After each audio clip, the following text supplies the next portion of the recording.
All right, so what we're going to be talking about is oblique perspective. So we have lines, and lines describe one dimension. They describe the path of a dot. We have shapes. Shapes describe enclosed space. They have two dimensions, height and width. So we can measure the height and the width. And then finally we have forms. And if you have something that is round, like this channel changer, it has real form. However, if you're working on a drawing, like our previous drawing, the form-based design, this has the illusion of form. This illusion of form was accomplished using tonal value. Today, we're going to be talking about accomplishing the illusion of form using, linear tools. So when you hear the word linear, it just means like line. So what I'm doing here is I'm creating a box, and I've used my horizontal lines to describe width. I've used my vertical lines to describe height, and I've used my diagonal lines to describe depth. And what I want you to notice is that once again, it's really about, thank you, sir. It's really about the relationships of the lines. So, these boxes, you might have been drawing them like when you were much younger. But what I would say is, a great exercise for yourself is, can you draw one set of lines at a time? So what I mean is, all right, draw all your diagonals first. Really think ahead.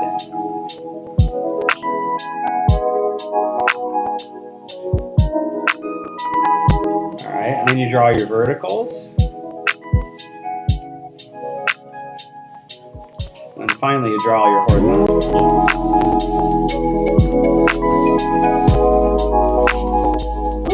All right, so this perspective system is called oblique perspective. And in it, your diagonals, all these diagonal lines, are best set at around 30 degrees. If you're wondering how to find 30 degrees, draw a square. So equal height, equal width, all 90-degree angles.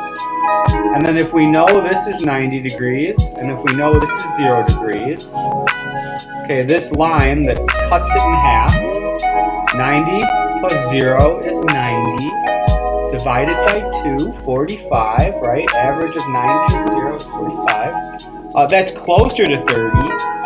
What about between 45 and 0? We find that midpoint. All right, so 45 plus 0 is 45, divided by 2, 22.5. So as long as your line, this is kind of like the tallest, and this is maybe like the flattest. As long as it's in this range, like you're in good shape or good form. I don't know what you want to call it. So I'm going to demonstrate here. This is going to be a lay-in for a city drawing. All right. So this is my picture plane. The picture plane is it's the space on which you're drawing. I'm going to divide it in half. So between here and here, this is the half point. Between here, half point. Here, half point. I'm just doing this to kind of chunk out my image.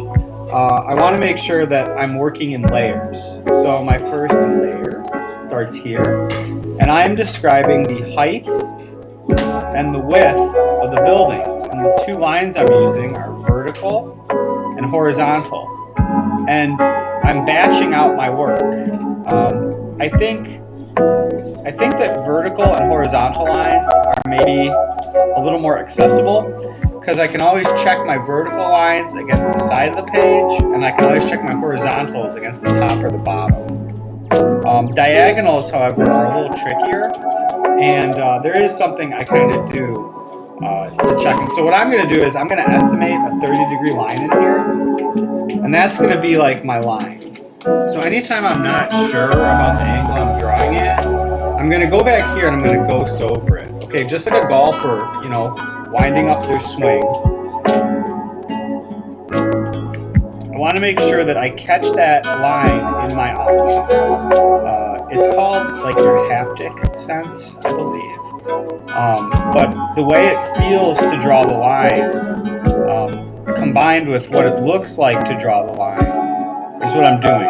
The more your senses you can get involved in your learning, the better.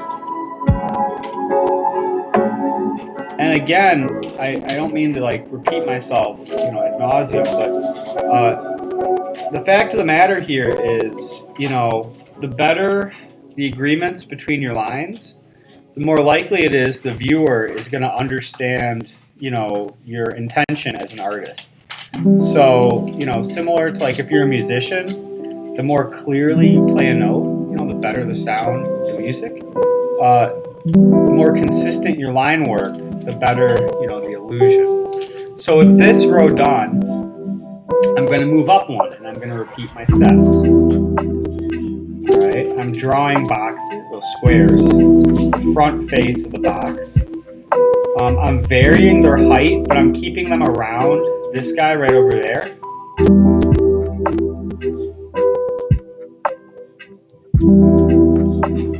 And I'm also kind of picking up the pace because I want to make sure that you guys here live, my live studio audience, gets a chance to do some drawing today.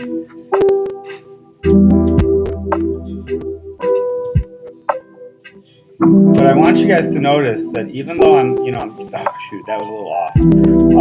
Even though I'm kind of picking up the pace, I'm still ghosting those diagonals to make sure I get them right. So there is like a margin of error. So this vertical isn't perfectly parallel with that vertical. It's kind of up to me, the artist, to figure out when something is outside that margin of error. You get a target, it's not, you don't have to hit a bullseye every time, but you want to at least, not totally miss.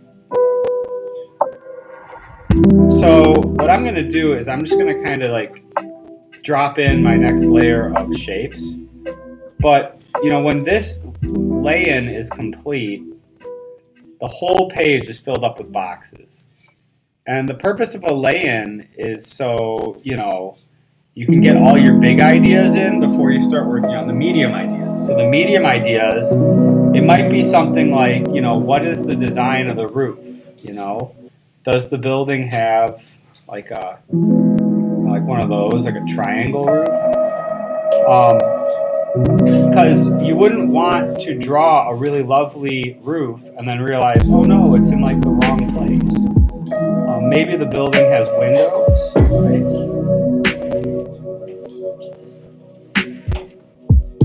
Put some curtains in there, maybe shutters. But today is going to be really, the focus is we want to get these lay-ins drawn. And once you get the lay-in drawn, you can think about details. In future lessons, we're going to look at how to find more ideas, how to look at references. So to those of you working on this in the future, best of luck. I'm going to get going with my in-person group.